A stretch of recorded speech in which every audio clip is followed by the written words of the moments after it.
For the time being, let's try and understand the impact of these new tariffs and the additional tariffs that have been levied on India on both the apparel and textile industry as well as the gems and jewellery sector. We have Sudhir Sekhri, chairman at the Apparel Export Promotion Council, joining in, and we also have Vipul Shah, former chairperson of the Gems and Jewellery Export Promotion Council.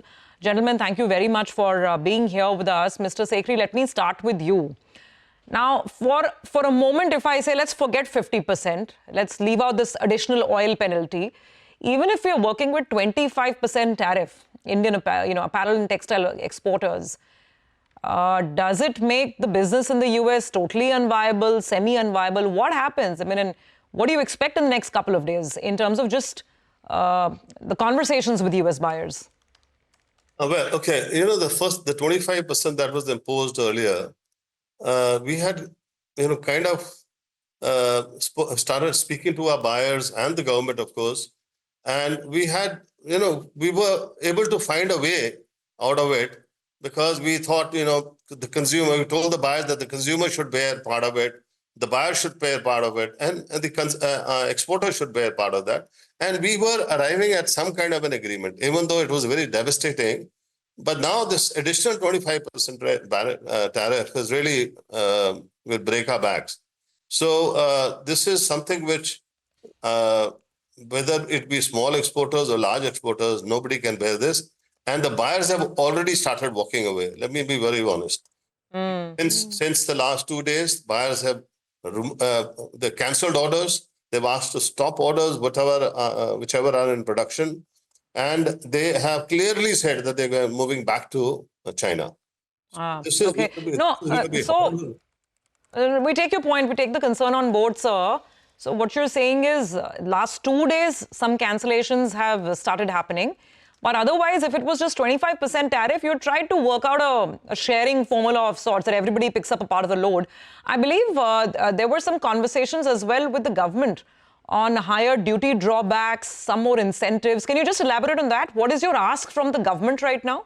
Well, you see, AAPC had requested the government for some direct fiscal intervention. I cannot specify what exactly it is, but we had asked them to support us directly through certain schemes. And of course, the scheme that I can talk about is the address subvention scheme, which the government has withdrawn. So we had asked the government to reinstate that. And besides that, some other schemes. We also spoke about, the ROCTL and ROTEP being extended for the next 5 years, which the government has agreed. But that is something which is very small. That not really help us with that 25%. So what we are looking at is more support from the government. However, let me also be very candid that it is, I think with this 25% additional tariff, even the government cannot support us. The only way out is now for government to start negotiation with the US government to somehow, remove this additional 25% tariff. Because if that doesn't happen, and I mean, this has to be, and this also has to happen like yesterday. Because our spring-summer orders are usually placed in the months of August and September. And we cannot even wait for the 25th August US delegation to come to India and then resolve this problem. This problem has to be resolved now. Mr. Sekhri, a couple of questions. First, will you be able to reroute your exports to other markets like UAE, Europe? Have you already started speaking to, other countries in GCC, ASEAN, Africa? Are you going to be looking at that more seriously? Okay. See, let me explain to you. Out of that 50, I'm talking about apparel here. Out of the $16 billion that we export apparel, about 5.2 billion goes to the US and about 7.8 billion goes to Europe. The other goes to smaller countries like, UAE and Africa, etc. Now, this is US export is a major chunk of our business. Now, what we see here is that if we take textile and apparel together, this is about $10 billion. And with this 50% tariff, we clearly see the next 2 months, about $5 billion of worth of business is going to move out of India. Now, to come back to your question of looking at alternate buyers or countries, yeah, I mean, that's a process. That's not going to happen tomorrow. I mean, to get onboarding onto a large retailer takes anything from 1.5 year to 2 years onboarding itself. I mean, to be on the vendor matrix. So that's easier said than done. Okay. And just one more point to complete the loop, because as of now, the expectation still is that this 50% tariff is more of a bargaining chip rather than a fixed policy, and ultimately the tariff rate could end up lower. So just for the sake of simplicity, if you assume 25%, what would be the expected sharing between you, the buyers, distributors, and the consumers? Okay. You're talking about the earlier 25%, right? Yes, assuming the tariff settles at 25%. Okay, yeah, let's keep our fingers crossed and we assume that, we hope that this happens. But that 25% that was we were hit with earlier, that we had started talking to our buyers and we had asked them to split it 3 ways. One third would go to the consumer would bear it. 1/3 would be borne by the buyer, and 1/3 would be borne by the exporter. And out of the 1/3 to be borne by the exporter, we would go to the government and ask them for some support in some form or the other. Because you see, even that 1/3 works out to about 8.33%, which again is much higher than the net profit that a garment exporter makes. Okay, that's on the apparel and textile side. Let's get to Mr. Vipul Shah as well. Mr. Shah, if we talk about all of our gems and jewelry exports, then US is a very huge destination, right? If you could just appraise us of the latest numbers as well. And what happens here? What happens at 50%? And let's assume 50% will not stay. There'll be something changing. But at 25% tariff, can it be entirely passed on to the buyers? Yes, good morning, first of all. And yes, it's a big catastrophe for the industry, for the gems and jewelry industry as a whole. We work on very low margins, and it's a very labor-oriented industry as such. With 10% baseline tariff itself, we were struggling.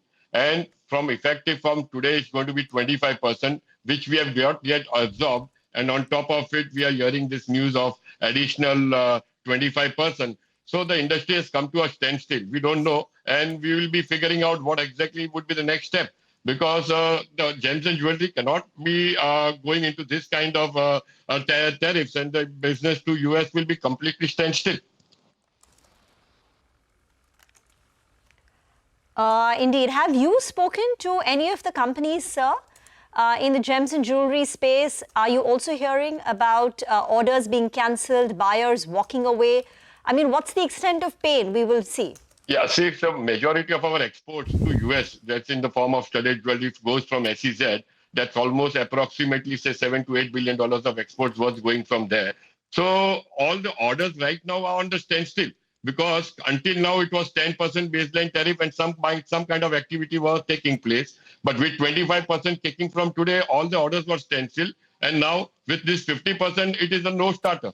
So we don't know exactly. So for some time, we have to just wait and watch what's happening, what's going to hit next, because then only we'll be able to start thinking how do we move forward, because we need to see our competitors, like countries like Vietnam, Turkey, they have lesser tariffs than India. So maybe in coming months, if things are not sorted, industries will start moving. That's going to be a big blow to our employment. So I'm seriously looking for the support from the Ministry of Commerce. I'm sure they will be looking into this industry very closely and try to take some appropriate steps, what they did in COVID times.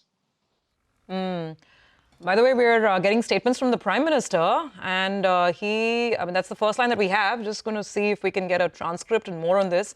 The first line is that India is not going to compromise on farmers' interests. It takes us back to the crux of everything that we've been discussing with experts right from the morning.